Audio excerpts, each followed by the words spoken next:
From the time that I declared for governor in January 2020, I sought to surround myself with a campaign team comprised of professionals of the highest caliber, people known throughout New Jersey for being amongst the very best in their respective fields. Most of them are here today. One such person is campaign counsel Mark Sheridan, who I trust implicitly and who, by the way, argued the state Supreme Court case against borrowing billions to balance our state budget that I sponsored. Following Election Day, as vote by mail and provisional ballots were counted, I would speak with Mark daily and ask him a single, very simple question. Can I win the election? And if I cannot, should there be a recount? Late yesterday was the first time, based on vote counts to date, that Mark Sheridan answered no, while also saying we would continue to closely monitor the vote counts.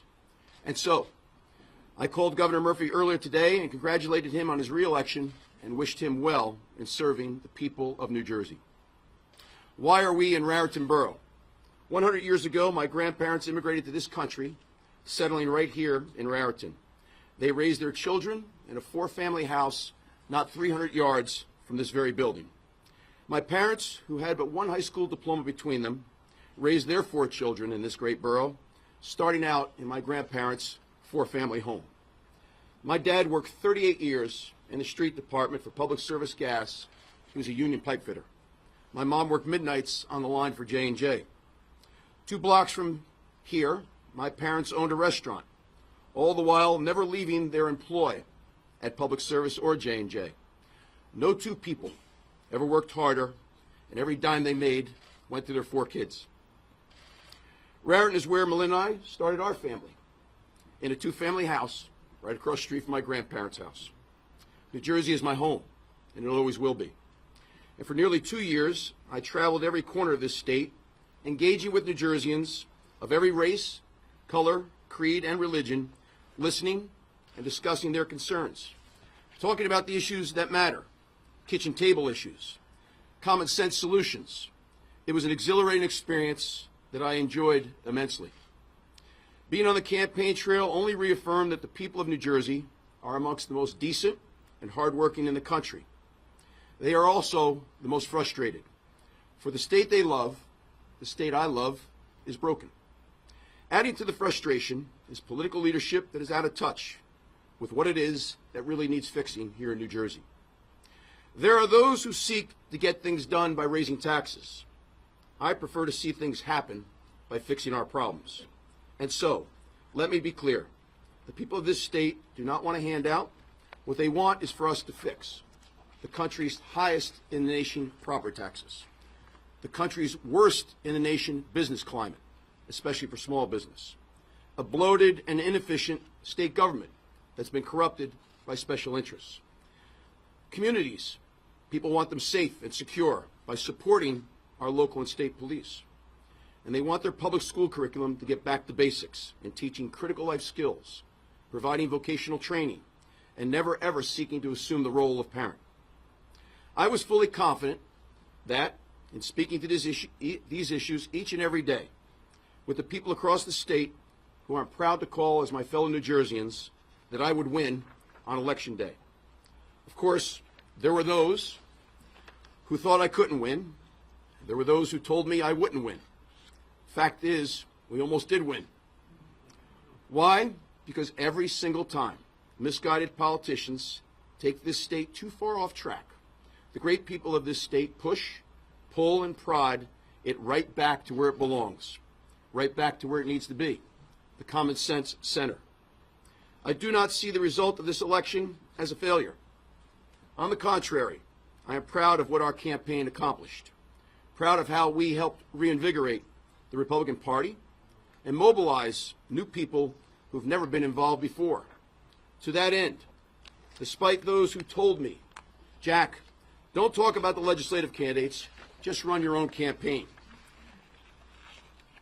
We leaned into down ballot races, and the results were the greatest election night for Republicans in 30 years. Republicans won 8 targeted legislative races. We flipped 6 assembly seats. We defeated 2 Democrat incumbents in the Senate and picked up numerous seats in what many consider to be blue counties.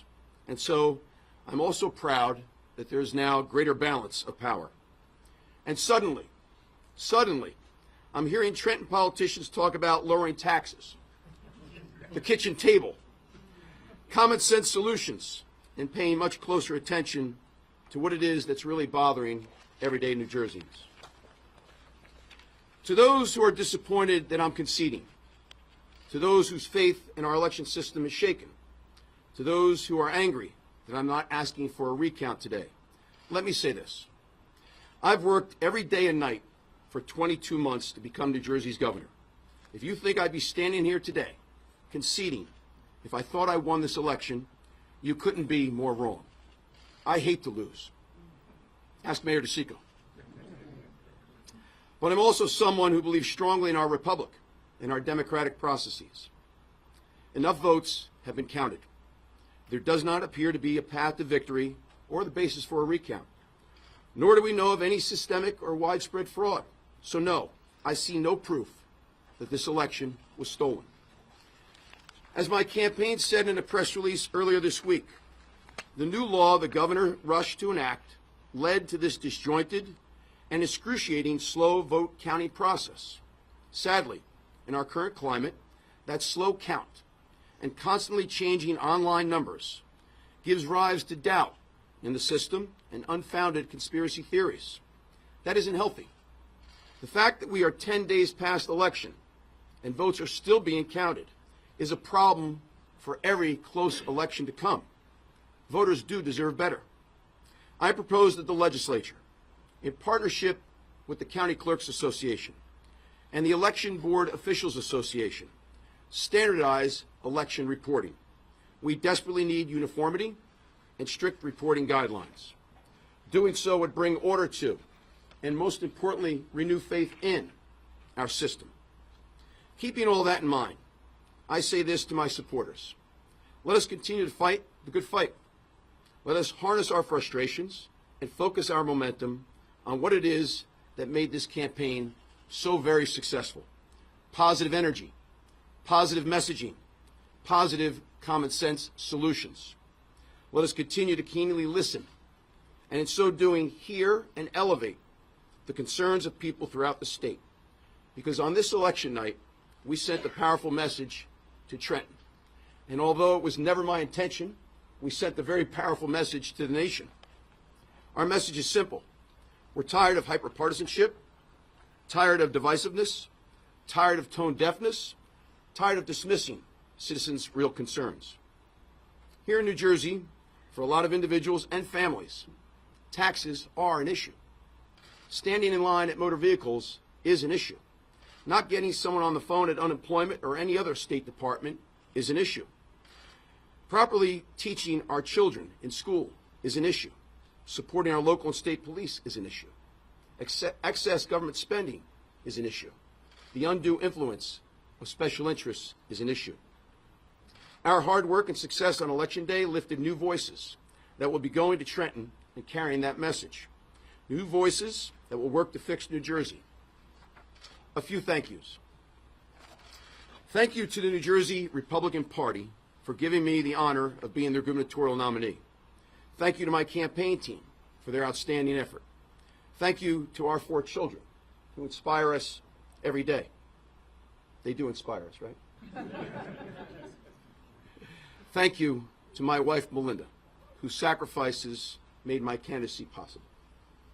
Thank you to Senator Diane Allen for being what I believe to be the best candidate for lieutenant governor ever in the state of New Jersey.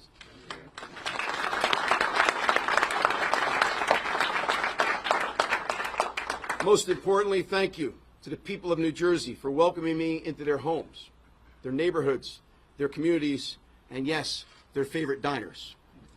I've been to every one. Our work is not done. Let us fix New Jersey together. Thank you all so very, very much. You know, 4 years ago, after Phil Murphy was sworn in, I was on TV, and the journalist asked me, Jack, what's your future plans? And I said, I'm going to run for governor. And he said, what? I said, I'm going to run for governor. He said, oh. And when I got home, a the premier Republican political consultant in the state, whose initials are Chris Russell, called me and said, "What are you doing? That's not the way you do it. You set up an exploratory committee." And I said, "Chris, we've known each other for 20 years. I'm not real good at campaign choreography, and the people in New Jersey don't like BS. So why not just tell people what you're going to do? So why don't you ask me again?" Jack, will you run for governor in 4 years? That is exactly my plan. I'll be running for governor. In 4 years.